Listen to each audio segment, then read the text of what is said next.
मला माहिती आहे सगळ्यांकडे आंब्याचा रस तर बनवला जातोच आणि बनलाही असेल, पण तुम्ही त्यासोबत नेहमीच कुरवडी सरगुंडे खात असाल, पण या प्रकारचे असे आयते तुम्ही नक्की करून बघा, एवढे छान लागतात ना. नक्की ट्राय करा. आणि त्यामध्ये बिलकुलच असं कणकेचा उंडा मळायचा नाहीये किंवा लाटायची मेहनत नाहीये, अगदी फटाफट तयार होतात. आंब्याचा रसही नसला ना तरी सुद्धा हे आयते खाण्यासाठी खूप छान लागतात. गरमागरम खा आणि व्हिडिओ संपूर्ण बघा तुम्ही. आणि जर थोडासाही व्हिडिओ आवडला तर प्लीज लाईक शेअर सबस्क्राईब करा. चला रेसिपी बघूया. तर त्यासाठी इथे मी गंज घेतला एक आणि त्यामध्ये कणिक घेतलेली आहे, म्हणजेच गव्हाचं पीठ, आणि ते चाळून घेतलेलं आहे. ही खूप महत्वाची स्टेप आहे. तर हे चाळणीने चांगलं बारीक चाळणीने चाळून घ्यायचं. इथे थोडंसं मीठ टाकलं, ते चांगलं मिक्स केलं. मिक्स करून घेतल्यानंतरच यामध्ये थोडं थोडं पाणी टाकून चांगलं एकसारखं भिजवून घ्यायचं, म्हणजेच त्यामध्ये गुठळ्या नाही राहिल्या पाहिजे, या प्रकारचं बॅटर आपल्याला पाहिजे आहे. सो इथे भिजवण्याची थोडी मेहनत आहे, बाकी काही नाही.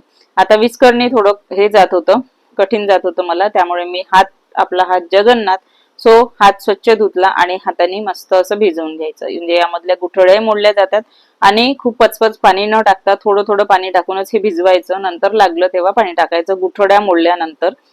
आता हे चांगलं गुठळ्या मोडून घेतल्या होत्या आणि नंतर पुन्हा एकदा मी विस्करने, थोड्या बारीक बारीक दिसत आहे तुम्हाला, तर त्या अशा मोडण्यासाठी मी विस्करने अगदी फटाफट असं मिक्स करून घेतलं मस्तपैकी. अगदी स्मूथ बॅटर तयार झालं. झाकून ठेवलं 15 ते 20 मिनिटासाठी. रेस्ट करायला ठेवणं हे खूप गरजेचं आहे, इन्स्टंट होत नाही. नंतर इथे आंब्याचा रस कडून घेतला पहिले, तोपर्यंत हे पीठ आपलं मुरते. सो इथे हे आहे हापूस आंबे. जर हापूस आंबे तुम्हाला माहिती असेल तर हाच आहे का, मी पहिल्यांदाच करणार आहे हापूस आंब्याचा रस आणि खरंच छान लागतो. तर हापूस आंबे आधी स्वच्छ धुतले, पाण्यामध्ये ठेवलेले आहे 2 तास. 2 तासानंतर त्याला काढून घेतले आणि नंतर मग याच्या चिऱ्या केल्या. तर तुम्हाला अशा प्रकारचा रस नसेल आवडत चिऱ्या केलेल्या, तर तुम्ही डायरेक्टली त्याला माचवून त्याचा रस करू शकता मस्तपैकी असं गोल गोल फिरून. तर माहिती आहे तुम्हाला तो कसा करायचा. सो इथे आता मी चिऱ्या करून घेतल्या आणि त्या चिऱ्यांचा गर काढला, मिक्सरच्या पॉट मध्ये टाकला आणि नंतर मग त्यामध्ये तुम्हाला वाटते की जसा आंबट गोड कसा आहे त्यानुसार तुम्ही साखर टाका, तुम्हाला कितपत गोड आवडतो. मी 3 ते 4 चमच्याच्या व्यतिरिक्त साखर टाकलेली नाहीये. सो इथे 3 ते 4 चमचे साखर टाकून मिक्सरला अगदी पल्स मोडवर 1 ते 2 वेळा फिरवलं. आता तुम्हाला खूप असं बारीक स्मूथ पाहिजे असेल तर तुम्ही अगदी गरगर गरगर फिरवून घ्या. मला थोडेसे गडे, थोडस अशा प्रकारचा रस आवडतो. आता इथे गुया आणि छिलके, त्याला सुद्धा गर होता, सो त्याला मीठ घेतलं थोडंसं चोळण्यासाठी. हाताने पहिल्यांदा मिक्स करून घेतलं, चांगलं रगडून घेतलं. नंतर अगदी थोडं थोडं पाणी टाकून त्यामधला रस काढून घेतला. आहा. नंतर छिलके असे हाताने पिळून घेतले, गुया पिळून घेतल्या आणि रस बघू शकता आपला निघालेला आहे. त्याचा जो ज्यूस आहे तो निघालेला आहे. आता आम्ही लहानपणी हे मीठ लावलेल्या बिया, छिलके असं मस्त चोखायचो. रस झाल्यानंतर मस्त लागतात खरंच. तर तुम्ही पण चोखता का हे मला सांगा. आणि मी आताही अशी करते कधी कधी. सो इथे मस्त रस निघालेला होता, तो मिक्सरच्या पॉट मधून काढलेला रस त्यामध्ये टाकला, मिक्स केलं. आता खूप गाढ गाढ असं वाटत होतं, जाड वाटत होतं, सो मी यामध्ये थोडंसं पाणी टाकलं. तुम्ही आईस क्यूब सुद्धा यामध्ये वापरू शकता. आणि फक्त साखर तुम्ही बघा कमी टाकली आहे तर त्यानुसार तुम्ही थोडीफार ऍड करू शकता. आता यामध्ये कन्सिस्टन्सी ऍडजस्ट करून याला फ्रीजर मध्ये ठेवलं थंड होण्यासाठी मस्तपैकी.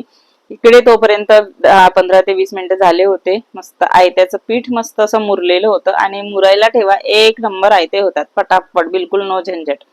आता इथे नॉनस्टिकचा तवा घेतला. तुम्हाला नॉनस्टिक तवा नसेल घ्यायचा, सो तुम्ही इथे आपलं पोळी करतो तो तवा घेतला तरी चालेल. मस्त असे आयते, हेल्दी आयते तयार होतात. इथे डोस्याच्या तव्याला अगदी थोडंसं तेल लावलं आणि नंतर पाण्याचा शिंतोडा दिला, गॅसची फ्लेम लो ठेवली आणि नंतर मग यामध्ये पीठ अशा प्रकारे डोश्या प्रकारे टाकून घेतलं. आता डोसे खूप पातळ असतात, त्या प्रकारचे आयते नसतात, खूप पातळ नसतात एकदम किंवा खूप जाडही नसतात.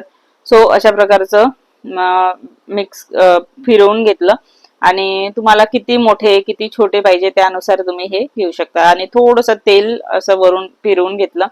वरची लेअर सुकली की पलटवून घेतलं.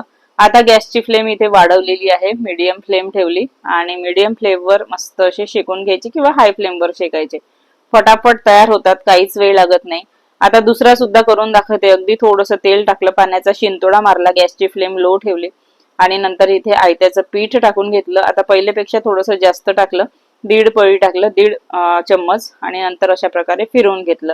थोडंसं तेलाचा नंतर यावर 1 चम्मच फिरवून घेतला आणि थोडीशी वरची लेअर सुकली की नंतर काठं उलवून अशा प्रकारे छान हे करून घेतलं, पलटवून घेतलं आणि दुसरी साईड सुद्धा मस्तपैकी अशी शेकून घेतली. हाय फ्लेम ठेवायची या स्टेजला आणि मस्त असे आयते शेकून घ्यायचे. बघू शकता आयते बिलकुल रेडी. तर दुसरी साईड बघा किती सुंदर दिसत आहे ना, एकदम अशी गोरी गोमटी. आहा हा, खायला खूप टेस्टी लागतात. नक्की करून बघा. आता हे जाळीवर काढा, अशा प्लेन प्लेट मध्ये काढू नका, घाम सुटेल त्याला किंवा ओले होतील. सो बघा आयते रेडी झाले फटाफट आणि आमच्याकडे केल्या केल्या लगेच गरमागरम खातात, खूप मस्त लागतात किंवा थंडही झाल्यानंतर खाण्यासाठी खूप छान लागतात. शिळे राहिले असतील तर हे रात्रीचे तुम्ही सकाळी खाल्ले तरी खूप छान लागतात, चहा सोबत वगैरे अगदी मस्त. तर नक्की तुम्ही करून बघा.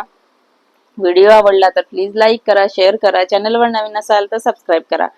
तर तुम्ही पण अशाच प्रकारचे आयते करून बघा. करतात का तुम्ही हे सुद्धा सांगा, नसेल करत तर करून बघा आणि खूपच मस्त लागतात. नक्की एकदा ट्राय करा आणि पुन्हा भेटूया अशाच एका नव्या व्हिडिओमध्ये नव्या रेसिपी सोबत. तोपर्यंत मस्त खा, स्वस्त राहा आणि खुश राहा आणि मस्त खात राहा. चला बाय.